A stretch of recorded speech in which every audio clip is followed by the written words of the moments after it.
Sur invitation de l'Association nationale des établissements publics et entreprises du portefeuille, ANEP, l'inspecteur général des finances, chef de service Jules Alinguet-Tekei, a fait une communication à l'attention des mandataires publics sur la mise en œuvre des missions de contrôle a priori dans les entités publiques. Jules Alinguet a exhorté les mandataires à la bonne gouvernance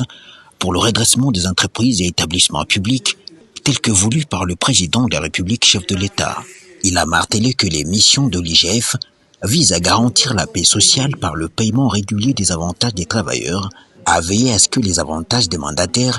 soient ceux légalement octroyés et à amener ces entités publiques à s'acquitter des impôts et taxes dus à l'État. De son côté, l'administrateur exécutif de l'ANEP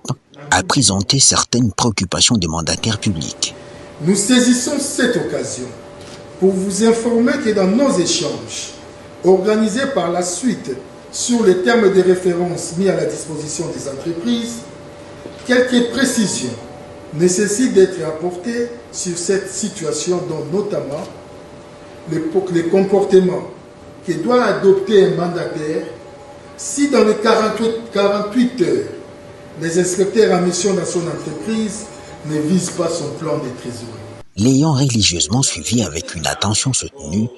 le numéro 1 de l'IGF a fait appel aux gestionnaires des entreprises publiques au sens élevé du patriotisme dans l'exercice de leurs fonctions pour le plus grand bien des Congolais. Il s'est appliqué à faire part à l'assistance des missions principales assignées à l'institution qu'il dirige, ses modalités d'intervention, ainsi que les raisons profondes qui ont prévalu pour que l'IGF fasse des opérations de contrôle au sein des entreprises. Dans l'intérêt de notre pays, nous devons aujourd'hui intérioriser à vivre avec les contrôles. Donc l'inspection générale des finances continuera son contrôle au niveau central, au niveau des provinces, au niveau des entités territoriales décentralisées et au niveau des établissements publics et entreprises du portefeuille de l'État, dans le seul objectif d'implémenter la bonne gouvernance dans la gestion publique, et rien que cela.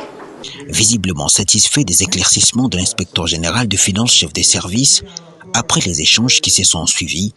les mandataires en sortent satisfaits.